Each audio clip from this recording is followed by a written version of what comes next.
C'est toujours un plaisir de vous retrouver sur cette plateforme de la télévision Renaissance. Chers téléspectateurs, mesdames et messieurs, bonjour et bienvenue dans ce journal dont voici les titres.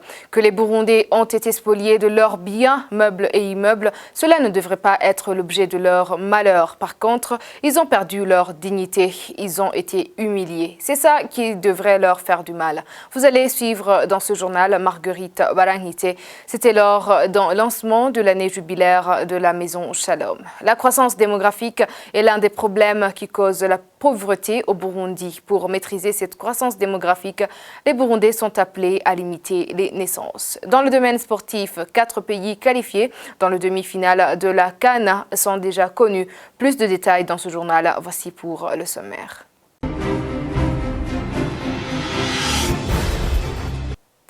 Bienvenue encore une fois dans ce journal. Créer une génération nouvelle sans haine interethnique. C'est la philosophie de la Maison Shalom dès sa création il y a 25 ans. La fondatrice de la Maison Shalom, Marguerite Barangité, l'a dit dans une conférence de presse qu'elle a animée ce vendredi. C'était à l'occasion du lancement de ce jubilé d'argent. On l'écoute. Et j'ai voulu célébrer les 25 ans comme une action de gratitude envers le bon Dieu qui m'a béni et qui a béni aussi cette maison Shalom. La maison Shalom est née du cœur de Dieu, n'est pas née du cœur de Maggie. Donc, je dois toujours me mettre à genoux et remercier aussi, inviter tous ceux qui m'ont accompagné pendant les 25 ans et qui ne m'ont même pas abandonné quand j'étais en exil au Rwanda et qui m'ont accompagné. Donc c'est un geste de gratitude et je voudrais que les Burundais, que l'humanité entière sache, connaissent ce message de la maison Shalom. Et c'est la raison principale. Il faut que ce message soit connu. Il faut que tout le monde se sente participer à cette mission qui est noble. La mission de dire à nos frères et sœurs, nous pouvons créer un monde de frères et de sœurs. Le meilleur message, je l'adresse à vous, la jeunesse.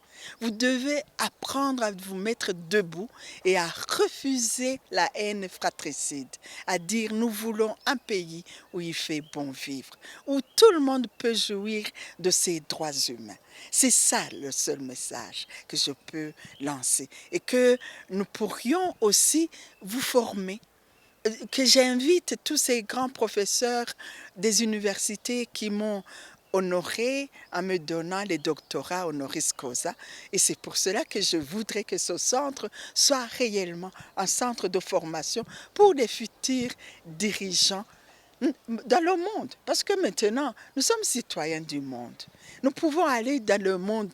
Je vois qu'au Canada, on accepte qu'il soit un ministre somalien, le ministre de l'Intérieur. Donc, cherchons réellement à former le meilleur message, une nouvelle génération qui osera casser ce cycle de violence. Dans ces 25 ans passés, la Maison Shalom n'a pas cessé de réaliser ses projets, même pour les jeunes Burundais exilés au pays voisin, le Rwanda. Parmi eux, il y en a qui ont poursuivi leurs études universitaires, d'autres des études techniques, comme l'art culinaire. Suivez certains d'entre eux qui témoignent de la charité de la Maison Shalom. Je m'appelle Ndoès Christella. Je suis ici à Maison Shalom pour apprendre l'art culinaire. Cuisiner aussi, cuisiner le gâteau comme sponge cake, les biscuits, les différentes sauces comme béchamel sauce, comme chicken stroganoff, c'est en anglais, je ne sais pas en français. À ma part, je me sens bien pour ce métier parce que dans le monde d'aujourd'hui, appartient à ceux qui travaillent dur. Pour les gens qui ont étudié les écoles supérieures, l'université, ils peuvent ne pas avoir de travail. Mais avec ce métier, moi, j'ai de la chance d'avoir du travail. Même si j'étudie l'université et aussi l'art culinaire, je peux avoir du travail dans des domaines différents. Si je commence à investir dans la pâtisserie, je peux avoir de l'argent en cuisinant des beignets, des gâteaux pour l'anniversaire. Ouais, je peux m'entretenir Je m'appelle Twagirez Lambert, je suis burundais, réfugié au camp de Mahama. Je suis un parmi les apprenants en art culinaire en charge de la maison Shalom. Et j'apprécie beaucoup la famille, Maison Shalom. C'est pas facile à accueillir, mais maintenant, je vois que tout est possible parce qu'on peut tenter les chances partout où il se trouve. Je vois que c'est un parmi les chemins ou les cheurs pour parvenir à mes rêves que j'avais auparavant. L'humiliation d'être apatride fait plus de mal pour tous les Burundais en exil que l'expoliation dont bon nombre d'entre eux est victime. Pour la Maison Shalom, c'est bien appartenait par ailleurs à la population burundaise. On écoute encore une fois Marguerite Balangit. Je crois que je ne pourrais pas, ce sont des milliards et des milliards. Parce que l'hôpital à lui seul, d'abord l'hôpital est sur le terrain que j'ai donné au Burundi. C'est le terrain de mes parents, c'est la propriété de mes parents. Donc déjà cette propriété de 12 hectares, c'est un bien énorme. Et j'ai construit cet hôpital avec plus de... les bâtiments, sans compter l'équipement. C'était 4 milliards de francs burundais en ce moment-là. C'était en fait, d'abord, c'était 4 millions d'euros pour les constructions, sans compter l'école paramédicale qui était annexée à l'hôpital.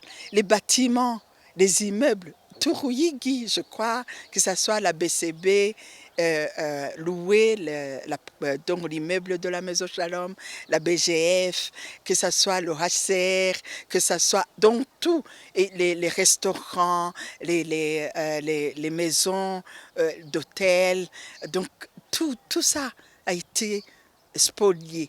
Mais ils n'ont pas spolié la personne de Marguerite Balangit. Ils ont spolié l'institution qui s'appelle... Donc c'est une institution, c'est une personne morale, la Maison Shalom. Mais la Maison Shalom ne m'appartenait pas. La Maison Shalom appartenait au peuple burundais. Donc ils ont spolié les biens des Burundais. Et c'est ça, c'est pour cela que je n'ai pas porté plainte. Je dis, un jour, quand nous allons retourner, je dirai aux Burundais de réclamer leurs droits, le droit d'être soigné, le droit d'être éduqué, le droit financièrement. S'ils ont arrêté, ils ont pris l'argent de la microfinance ITECA. Il y a des actionnaires, il y a les Burundais dedans. Donc, je ne pourrais pas compter. Et puis, ils nous ont humiliés. Et puis, le plus important, ils nous ont humiliés, nous sommes apatrides. Ils nous ont pris notre patrie. Nous sommes des apatrides. Ça, il faut réclamer d'abord qu'on nous retourne, que nous puissions retourner chez nous. Et ça, c'est le bien, je dirais, le plus sentimental, qu'on ne peut pas vous rembourser sans qu'on vous le donne. Être apatride. Page communication pour poursuivre ce journal. La liberté de la presse au Burundi a reculé durant cette période préélectorale de 2020. Ce sont les propos de Désiré Hatungimana, rédacteur en chef à la radio Inzamba. Selon lui, le fait que les journalistes n'ont pas droit de diffuser une information sans l'aval du gouvernement montre que la censure règne toujours au Burundi. Suivez. Quand le CNC met en garde chaque jour des radios, des médias indépendants, ce n'est pas un hasard. C'est pour que l'an 2020 arrive sans qu'il n'y ait aucun journaliste qui ose lever le petit doigt pour dénoncer ce qui ne va pas au pays. C'est un problème majeur pour la presse parce qu'une presse muselée est une presse en danger. Et la presse du Burundi est muselée, la presse du Burundi est en danger parce qu'elle n'est pas libre. En 2005, en 2010, on faisait des synergies où les synergies étaient financées par les radios et les partenaires des radios. Aujourd'hui, la synergie sera financée par l'État. Les journalistes iront sur terrain avec les frais de mission de l'État et le chalois de l'État. Qui est ce journaliste qui va dénoncer ce qui ne va pas?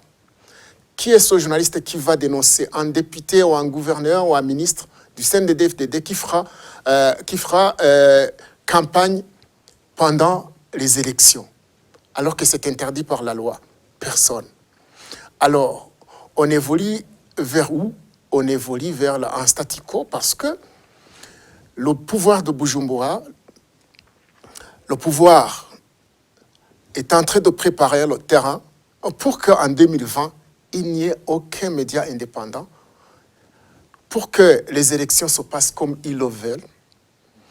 Imaginez un président d'un parti politique de l'opposition qui voudra faire parvenir à ses membres le projet de société.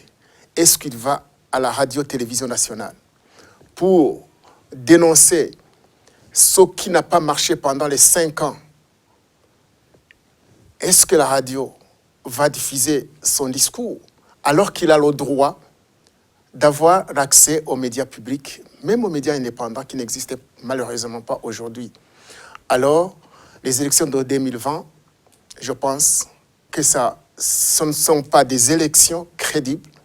Et le fait qu'il n'y a pas une presse indépendante pour les couvrir, je pense que même le résultat de ces élections ne sera pas accepté par les Burundais, ne sera pas accepté par la communauté internationale. Ce sont des élections qui commencent par de mauvaises bases et qui vont se terminer en catastrophe et personne n'est gagnant. Démographiquement, les Burundais sont appelés à faire le planning familial afin d'éviter la croissance démographique au Burundi. Ce sont les propos de Aloïse Kamuragiye, l'un des chercheurs burundais, qui a écrit un livre intitulé « Maîtriser la croissance de la population pour profiter du dividende démographique en Afrique subsaharienne ». C'était ce mercredi lors de la présentation de son livre. Suivez-le. La première chose, évidemment, que nous proposons, ce sont des méthodes directes, comme la planification familiale. Nous avons proposé que le Burundi s'inscrit dans une logique d'atteindre une révolution contraceptive, ce qui veut dire une couverture contraceptive de 60 à 85%. Parce que maintenant, nous sommes au Burundi à une couverture de 29%. Mais on a observé une bonne progression, pratiquement une accélération de la couverture contraceptive depuis 2010 jusqu'à maintenant. Le Burundi est sur le bon trajectoire. Moins il y a de mortalité des enfants, plus la population sera enclin à avoir moins d'enfants. Évidemment, il faut aussi investir dans des politiques publiques créatrices, génératrices d'emplois, parce qu'il faut améliorer les conditions de vie de la population. Page sport pour clore ce journal. Dans la Coupe d'Afrique des Nations qui se déroule en Égypte, les 4 pays qualifiés pour la demi-finale sont déjà connus. La compétition se poursuivra le 14 juillet. Les détails sur le déroulement du quart de finale et sur les équipes qui se croiseront en demi-finale avec Rodrigue Ndikungami.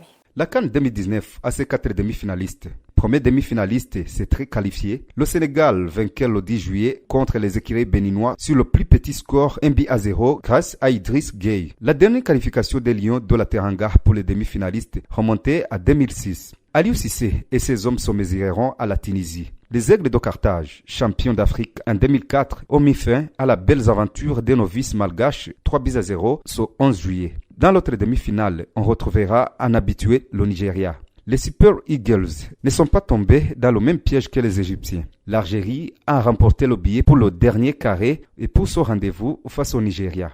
Les Fennecs impériaux, depuis le début de la CAN, ont dû se battre jusqu'au bout du suspense pour venir à bout de la Côte d'Ivoire, un but partout et 4 tirs au but à 3. Désormais, les demi-finales sont prévues le 14 juillet. Le Sénégal va jouer avec la Tunisie et l'Algérie contre le Nigeria.